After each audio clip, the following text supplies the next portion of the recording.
Okay, what else do we have? We have the S5L pentatonic.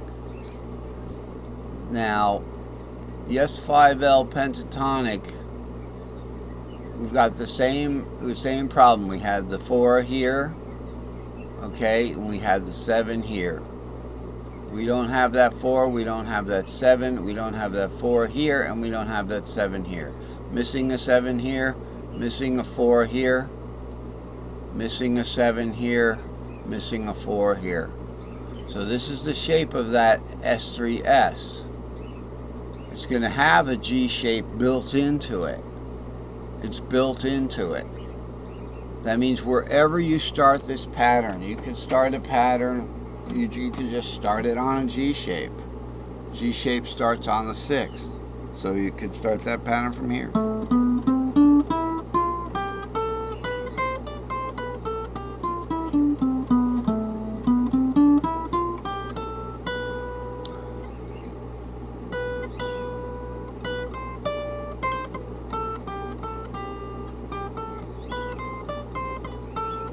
Looks like a C-shaped pattern.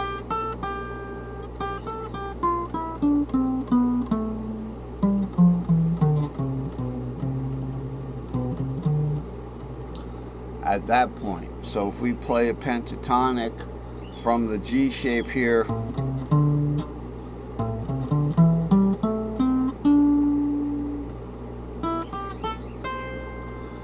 that S3S, that S5L rather, with its single shaped G built in there. I should have labeled that. And it's got an S3S built into it, and then a single C there. But this is the pattern. Like I say, you could start it from a different string, and then you identify what cage you're in. I can do it by inspection, looking for a 6 on the, I don't know, 2nd string. It would be here, and I know I am in the E box there. So well, actually it's the D box, so it pretty much becomes a D. If we find one on the 3rd string right here, okay, that pretty much puts us in the G box, so it's going to become a G. Actually, in the E box, it's going to become an E. So we got to warp it up. There's 5, 6. There's root 2, 6, 5, 3. Warp down again. 3, 2, and then root 6. Definitely an E shape.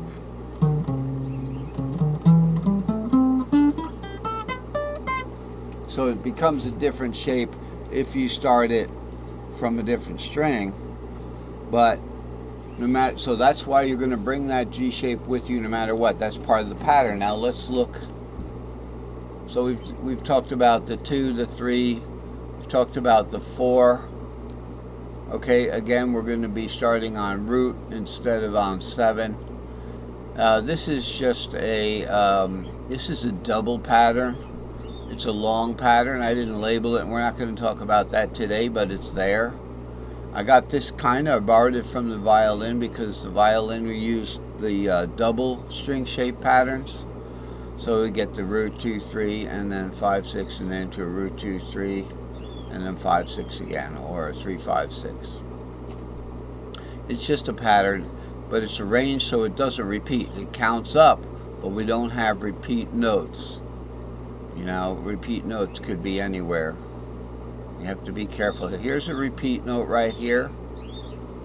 Okay, so that's not a good thing in that pattern there. So we probably would want to be, let me get some paint on my palette here. We probably want to be not playing that 3 there. So that now the pattern counts root 2, 3, 5, 6, root 2, 3, 5, 6, and you can play it. If you want to start an E-shaped pattern, alright, your E shape starts on root. It's just root 2, 3, 5, 6. And then straight up, root 2, 3, 5, 6. And then warp up, root 2, 3, 5. Root 2, 3, 5, 6. That's it. 5, 6. So that's an easy pattern.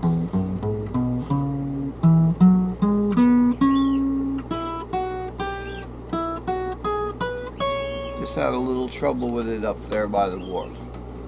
So that's a long pattern to get you right away from the fret nut there, and you can play your way up to fame and fortune. So let's continue on with the discussion today. So we want to play the pentatonic scales, and of course we can do the modals on it, but remember, with pentatonic scales now, you have to play the, if you're going to play a pentatonic scale over a minor chord, you want to play the pentatonic scale of the relative major of that minor chord. So in the C box here, in the, this is the C box here. Got the C on top. We have the 3 here, which is the starting note in the C, but that's up top now. So we can have a nice S2L pentatonic and an S3S, which is an S3L pentatonic. Okay.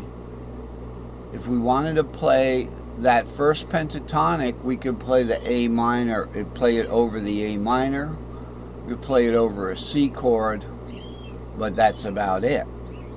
If we want to play the second pentatonic, that E shape, we'd have to use this E shape over here, which is S2L S3S. Actually, it's an S1E down here, and then an S2L and S3S. We'd have to play that here, and then we could play that along with the D minor and the F, the next pentatonic shape up. Okay, so remember, A1 to the next pentatonic shape up for its major. D minor goes to the next pentatonic major up, and then E minor goes to its next pentatonic major up in the word caged. E-G, right? C-A-G. Actually, it's not in the word caged. In the word caged backwards.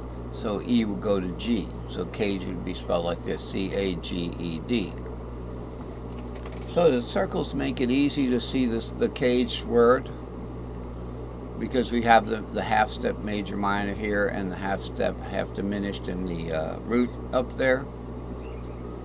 So let's look at this. So we're going to play the pentatonic. Now I would look at the C box, and I'm going to take the capo off so I can really get those notes with my fingers, because I'm a keyboard player too, and I love to get my fingers on those notes, you know. So it'd be,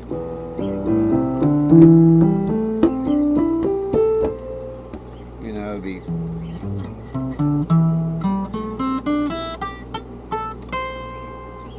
sometimes you got to go up the neck a little bit. And the way, instead of just playing it by memory, but I am doing S2L, okay, and S3S there. But that S3S, let's just talk about that S3S. We could do the S2L, it's just rectangular, long brick, right? But the S3S gets warped up so much that its shape is really changed.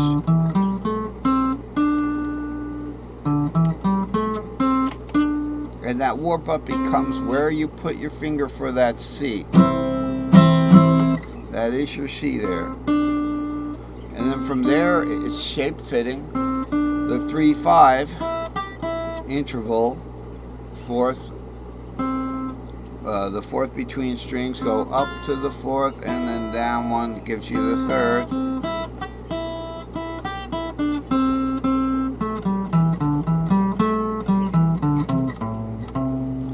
So that's our C pentatonic. Okay, we do the S2L pentatonic, the S3S, and it's got some warping action and some shape fitting, and this is shown already.